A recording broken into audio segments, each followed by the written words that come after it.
Like we are. All right. Good afternoon, Facebook friends. We are recording another episode for the Allison Loves Math podcast. So in the afternoon, which I don't usually do, but we will cross our fingers that my kids can keep themselves occupied for a half hour.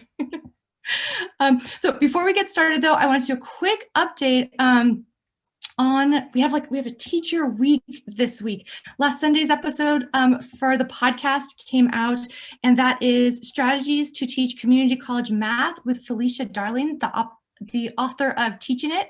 And tomorrow's episode comes out, and that is another fantastic teacher interview, How to Engage and Motivate Math Students with Brent Monty, the co-chair of the math department at Irvine Valley College. So you can listen to those on Apple Podcasts and Amazon Podcasts, Stitcher, anywhere that you listen to podcasts, or on my website, AllisonLovesMath.com. And today we're recording another interview for an episode that will come out in December with author and educator Chris Skierski. So let's go ahead and jump in. Great, thanks. All right, welcome to the Allison Loves Math podcast. I'm super excited to introduce today's guest, Chris Skierski. He's a math teacher turned principal. He's the author of Reach Them All and Taking Control of Your Classroom Management. He's the creator of a bunch of online courses, including how to create and implement learning stations, which is really the thing that we're going to dive into a lot today. I've got so many questions about learning stations for you, Chris. His other course is 21 Days to a Better Math Teacher, and he also has two free courses. The first one is called the Uncommon Teacher Challenge, and the second is 5 Strategies to Help Your Students Get It. He's also a blogger at rethinkmathteacher.com, and he's also created the wildly popular Facebook group called Math Minded Teachers. So welcome, Chris. I'm so excited to have you here today. Thank you. That was a very lovely introduction. It's very kind of you. Thanks. You have so many cool things that you're doing. Now, I know we had talked before, and there's so many different topics, honestly, that I would love to pick your brain about. But the one that we had sort of settled on, which I'm very excited to talk about today, really comes back to your book, Reach Them All. So maybe just to start off, can you tell us what the book is about and what inspired you to write it? Sure. Yeah, so I was inspired to write the book from my principal. She kind of kicked me in the rear end and told me I had to publish what I was doing in the classroom. And like everybody, I made excuses and I was too busy and everything else, but slowly but surely I compiled everything together and got it out there. So what was happening was I was teaching in the math classroom and I was getting very frustrated because I kept having students who just didn't get it. And like everybody, I felt like I was a good teacher, but I had all these students every year in every class who just were not finding success. And I was trying to resolve this issue. So I began investigating different teaching strategies that help somebody learn a skill. And the strategies I discovered, they're super simple. They're very practical. And when you hear them, most people don't argue with me that those strategies aren't effective. But implementing them into your instructional design, into your classroom, is a little difficult. Hang on. I was going to try and power through. Okay. Start back like a sentence back. I can totally cut out the phone ringing. I don't remember. So super simple strategies, but implementing them in your classroom, not so simple, not so easy. So I'll give you an example. A great teaching strategy is to give your students lots of practice repetitions to be successful. So obviously the question is, how many practice repetitions does someone need to be successful at what they're trying to learn? And different researchers say different things, but it's normally between 20 and 30 repetitions for the average person. But in your classroom, not everybody is average. You have some students who are above average, and they're not going to need 20 to 30 repetitions. They're ready to go, and they need to be challenged and pushed. And you're going to have some who are below average, and you're going to have some who are really below average. And so the issue becomes, how do I give each student as much practice as they need without penalizing them for needing more practice? Because I want them to be successful, so I need to provide the practice without penalizing them for taking longer than someone else just because that's how they're wired. And all of us, we all have skills that we're not great at. It takes more practice for us. Unfortunately, some of our students, it's math that's for them. So how do we accommodate them? So that's an example of an easy to say skill, like give them as much practice as they need. But what does that look like in the classroom? Another one is providing immediate feedback. So practice does not actually make perfect. Practice makes permanent. So if you practice a skill over and over again and you're practicing it incorrectly, you're actually doing more harm than good because you're teaching yourself something the wrong way. And this is why you have students coming into your algebra class and they can't do something like adding fractions. And so you sit them down, you teach them how to do it, you show them, they show you that they have caught what you showed them. And then when you come back, they revert back to doing it the wrong way. Well, why'd they do that? Because they learned something incorrectly. So giving immediate feedback, super important to helping a student learn something. And that kind of brings us to another one of these skills with talking about like your class trying to reteach them a prerequisite skill, is you're going to have students who are struggling on what you're teaching, but for different reasons. So how do you reach these students who are struggling because they haven't mastered a previous skill? How do you reach all of them? They all need to be remediated, or not all of them, but a lot of them need to be remediated on something different. How are you going to hit every strategy or every student based on where they are? So eventually I took all these different strategies I was trying to implement, and I was able to merge it into one easy to use, easy to implement teaching method.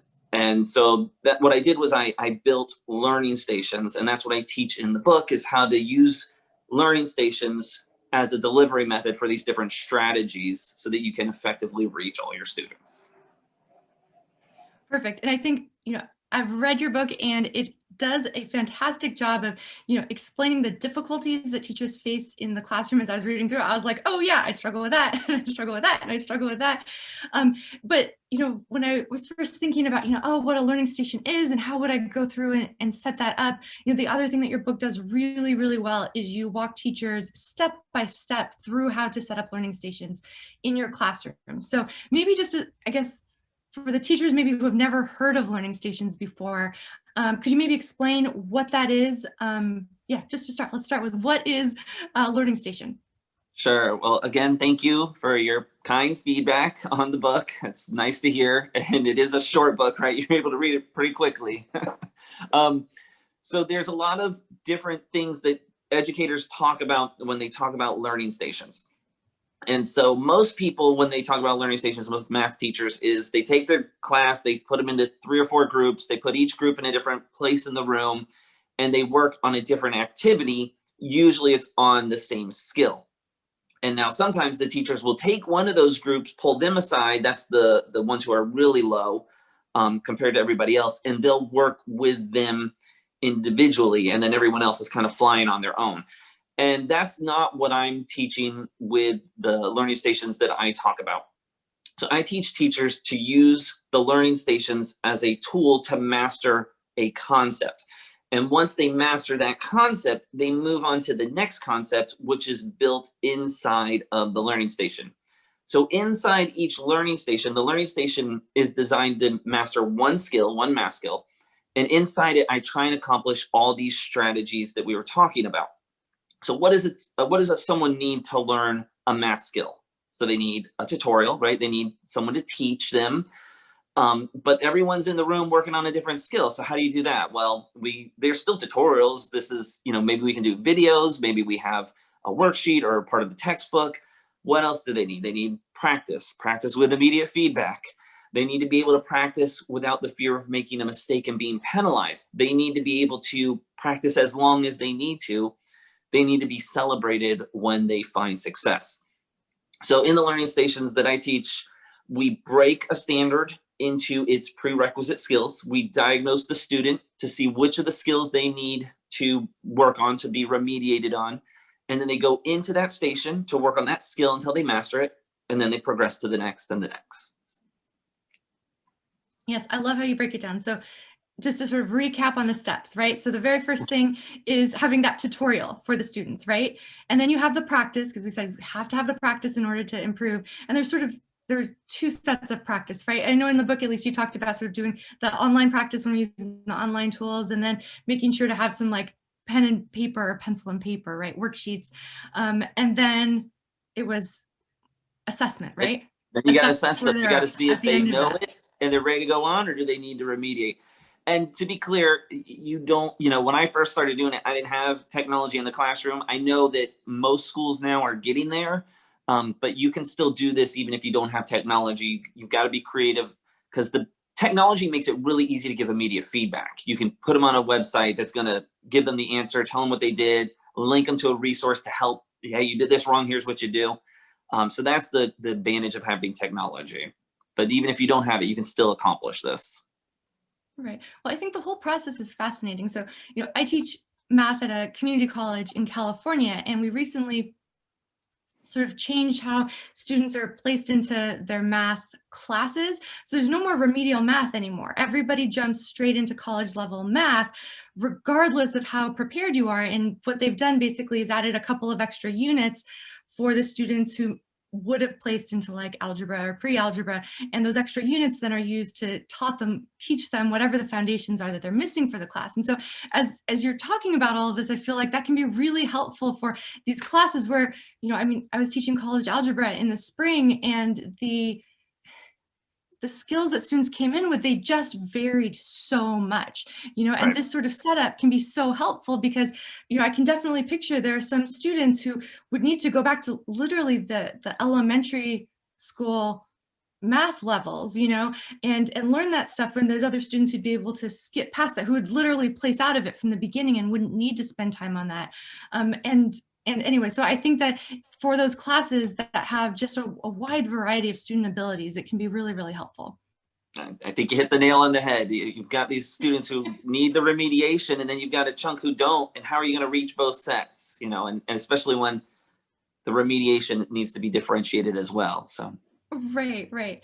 So now I know this is something that I forget. One of the other episodes we were talking about, how sometimes teachers just get nervous about trying something that's new, right? Of course, that fear, right? It's going to be a lot of extra work. And then what if it doesn't even work out, So for a teacher who might be sort of hesitant to set up learning stations, could you maybe just walk them through the process of how you would do that, so they would maybe know what to expect, or could kind of start to think about it in terms of their own class?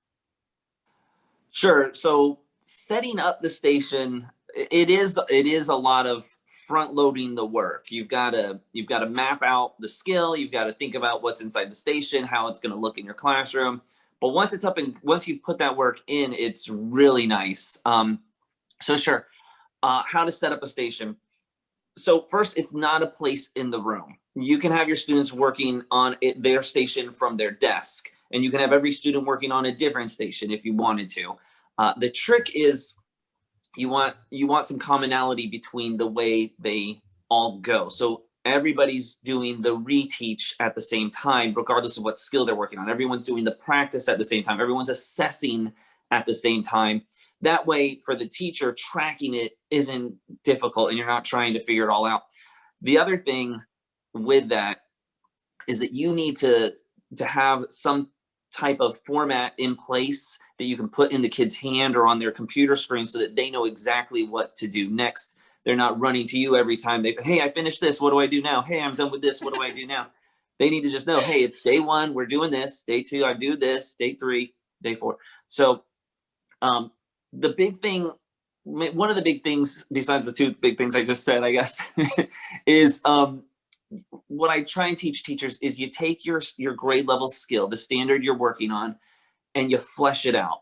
Some people call it vertical alignment. You look at the prerequisite skills needed to do that skill so that you remediate that. Otherwise, you're going to find yourself remediating everything under the sun, and it's not going to be beneficial for what you're trying to accomplish right now.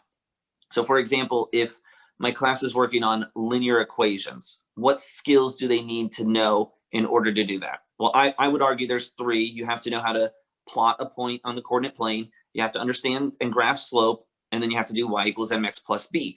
So that would be my 3 learning stations, A, B, and C. And then you have to build a diagnostic to measure on these 3 skills, to measure which students need to be in which station. And then you flesh out your station. What reteach am I providing for each of the 3? Then what practice am I doing? And then we need a quiz to assess it. And then what are we doing when we're done? We're moving on. We're going to have some students who test out. They're finished with y equals mx plus b. So what are they doing next?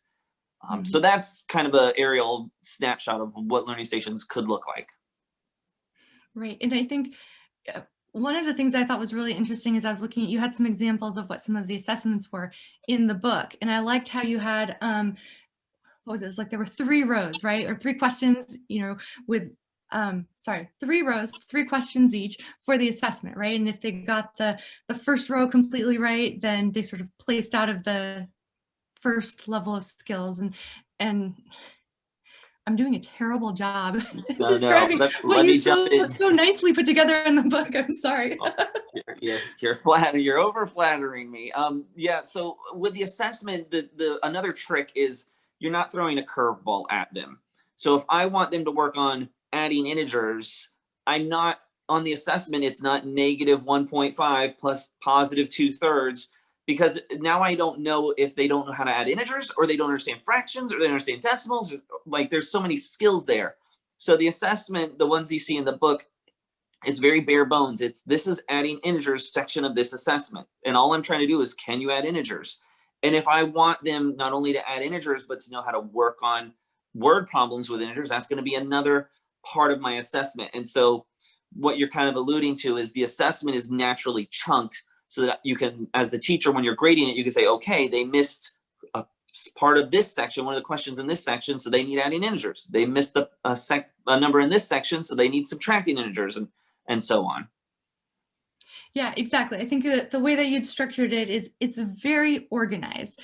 And so I don't know, I think it's just something to maybe emphasize is that there is some prep, I think, that goes ahead of time, obviously, in terms of creating the assessment, then creating each of the modules and worksheets that go ahead. But once it's done, it's such a straightforward path for the students to follow that I know one of the things you talk about in the book is that the students, it should be clear enough that the students follow it on their own. So there isn't that chaos, which I know one of the things before I really understood about learning stations, all I was imagining was like a million students doing a million different things and having 10,000 questions coming to me during any given class. But the way that you organize it is just so clear that really the student is able to go through everything, independently, to sort of minimize, all of that chaos that might be there otherwise. Sure. And some other really cool things that kind of are natural byproducts of this. One is the celebrating success. So Oh yes, talk about them, that. yeah, I put them through a learning station. Now it's done. And for me, I did learning stations in 4 days. And it's not a law, but that's what I did. That's what I teach. So at the end, I need to know, did they get it? Are they going on, or are they remediating? So we give them an assessment. And if they pass it, we're going to celebrate that success. So what I did, super corny, we played We Are the Champions by Queen. And I just read their names, Johnny, Billy, Susie, and we had pennants on the wall, and they got to decorate the pennants, on a different day. And then they would add their name to a sheet of paper, put it under the pennant to show that they had mastered the concept. So they're celebrating success, but now I've got data-driven instruction. And so it was really, this kind of going back to your first question about what motivated this, your principal walks in the room, to do an evaluation. And they're like, what's going on? And everyone's at their table, they're doing work, they got their little tracking sheet. And so the principal, she comes over and she's looking and she's like, explaining what they're doing. The kids and the kids, they love it. I remember I had this girl, she was a little chatty Cathy, and she comes in and the principal, she's like, guess what? I know how to do 2-step equations. And tomorrow I'm going to be solving equations with variables on both sides. And Billy over there, he can do this. And Johnny, he can do that. And they're just blown away. Like, these kids who normally aren't academically strong are finding success, but they're enjoying it and they're buying into it. And that celebrating success, it's a big piece. I talk to a lot of teachers. Some of your students, they've never felt successful in a math class, and now you're providing it, and you're providing it often. They can see it, they can feel it, and they know exactly when they've achieved it, and now they're moving on. So those are some natural byproducts of doing instruction this way. Right. I love that. I love the ceremony that you sort of create to celebrate their success. And I definitely think that celebrating that, even all those little milestones, are really important for students. And when you're doing it this way, no matter where they're at, as long as they're moving forward, they get to celebrate, as opposed to only the students who, got the A on the big test, right, really get to celebrate, otherwise, sometimes. Yeah. And, not to belabor the point, but we work in academics. I work in secondary school, and we say academics are most important. But then what do we celebrate in the announcements every day? What goes home in the newsletter? The basketball game, the football team. Like, when do we ever celebrate our academics, and when do we celebrate it for the students who really need that encouragement? And so it's a great way to get it done. Yeah. As I think back even to tutoring, because I did years of tutoring before I was a teacher. And that was something that I always noticed about students who really struggle with math, is that as soon as they got that first grade, that was good. That was like a game changer for them in terms of motivation, because all of a sudden they realize that that work that they put in actually makes a difference, and it's crazy how students can go years and years without ever having a moment like that. And that's what I love about these learning stations, is I feel like that integrates it naturally into the classroom, so that way students, it's built in for them to have those wins to help push them forward. Yeah, exactly. Cool. So, all right, some other questions. Pandemic, because we're in the pandemic and a lot of teachers are teaching online. How would you set something like this up for teachers who are teaching online? Sure. So what I would say, now I have not done it. I'm not in the classroom anymore. I'm in administration. So I'm not getting the privilege of doing it during the pandemic, but I feel like it would be super simple. I really would love to take advantage of the opportunity, because what I would see happening is, like, if you had Google Classroom, you just set up your Google Classroom as these, this is my plotting points on a coordinate plane, and here's day one, the reteach, and here's practice one, and here's practice two, and here's the quiz. Did you pass the quiz? Great, go to station B. If not, do the next one. And that's another thing that we didn't really talk about it, but when I remediate the students to go back through the station, I don't send them to the exact same video or the exact same page in the workbook and do the exact same practice problems. I try and switch it up so they're watching something different, doing something different, just so they're not, I already did this, and you lose that buy-in. But yeah, that makes a lot of sense. That makes a lot of sense, just in terms of, because if you hear it the exact same way, it might not sink in, right? But sometimes it just takes a different video, a different voice explaining it slightly differently for someone to understand it. So that's a great idea. Yeah. But yeah, so I feel like especially if you're doing distance learning, it's a great opportunity for you to experiment with something different. It lends itself so well to what you're trying to accomplish because of all the technology you're being forced to use anyways. So I think it's a good opportunity to start implementing these type of strategies. Yeah, that's interesting. All right, so other questions. In your book, one of the chapters was, you talked about 5 mistakes that you made as a teacher, and I don't want to give all 5 of them away, but what's one mistake that you made as a teacher that maybe other teachers can learn from? Sure. So the big one that I feel like a lot of us make, and I kind of already talked about it with you already, but it's the immediate feedback piece. A different example, not me, because I make all the mistakes, but I learned slow. But I was teaching this to a school. I was to the math department, talking about how to do learning stations, how to differentiate and differentiated remediation.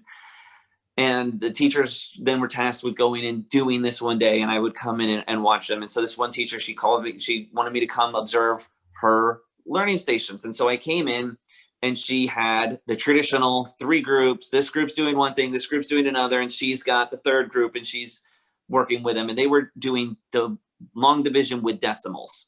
And so she had the low group, and she was remediating them on place values. She had one group over on the computer doing dividing with decimals. They had their paper and pencil, typing it in, getting immediate feedback, which was great. 3rd group's doing a worksheet. Now, why is the 3rd group doing a worksheet? Well, she just needed a 3rd activity. She's trying to differentiate the activities. So this 3rd group's over there. So I hung out with each group. I go over to the 3rd group on the worksheet, and they're all sitting there working. They're being great. Someone's different in the room. They're all got their game faces on. I look at the papers, and they had done all the problems wrong. And so they'd worked for like 10, 15 minutes. They've done several, 6 problems or whatever. And every one of them was wrong. It goes back to that. They're reinforcing a bad habit. And this, it would have been so easy just to put a calculator on the table and say, hey, when you're done with number 1, punch it in the calculator, make sure it's right. Or to work out the first couple of questions on an answer sheet and put them in there in a folder and say, when you're finished, open up the folder, check and make sure it's right. Or I used to use envelopes. This is question 1, this is question 2. So a big mistake I made, I was guilty of it for a long time, is not providing the immediate feedback. If I could touch on one more, a big one is doing the whole group pacing. It goes back to what we're talking about. Different students need different amounts of practice. And if you don't provide it for them, and then you move them to the next step, that they're not going to be successful. They didn't learn the foundational skill to do the next skill. So you're over here teaching the next one. They're still struggling with the first one, so they can't do the next one. And then you move on again. That's not how we do anything in life. Like if I'm teaching you to read, I'd start with teaching you your letters, and then we'd start working on blends. And if you didn't know what the sound of the letters makes, I'm not going to work on the blends. But that's what we're doing in the math classrooms. We're like, okay, here's all the letters. You don't know that. Okay, let's go to blends. Oh, you don't know that. Okay, let's read a book now. It just doesn't make sense to me. So that's part of the reason I started investigating how can I remediate, teach them till they get it, and then move on. I'm going to say one more. I'm sorry, I'm going with all of them. Yeah, it's awesome. Penalizing failure. Oh, yes. Failure is part of life. We all learn from failure. Some of our greatest lessons have been through failure. Yet in school, what happened, we put our students in this really rough spot where we show them how to do it. We say, okay, do it exactly this way. Now, that's not how you learn. You're supposed to experiment. You're supposed to wrestle with things. You're supposed to make mistakes and learn from them. But we don't. We say, hey, do it exactly the way I showed you. It's rote memorization. And so what happens is they're not wrestling. They're not internalizing, so they're not really understanding. They're just trying, and that's why they'll mix up and they'll use the multiply integers rules on the adding integers and vice versa, because they're just trying to memorize things. They're not understanding the concepts. Well, why? Because if they don't do it right, we give them a bad grade, and then we don't let them recover that. I'm okay if we mark it wrong and say, hey, this is an F, that you didn't get it, but you got to get it. I'm not letting you go to the next standard or the next whatever until you get this. So you're going to do it again and again until you get it, because I expect you to master the concept. And so what happens is when we penalize failure, the students are afraid to take risks. And so they turn into this rote memorization, and that's why they don't understand things.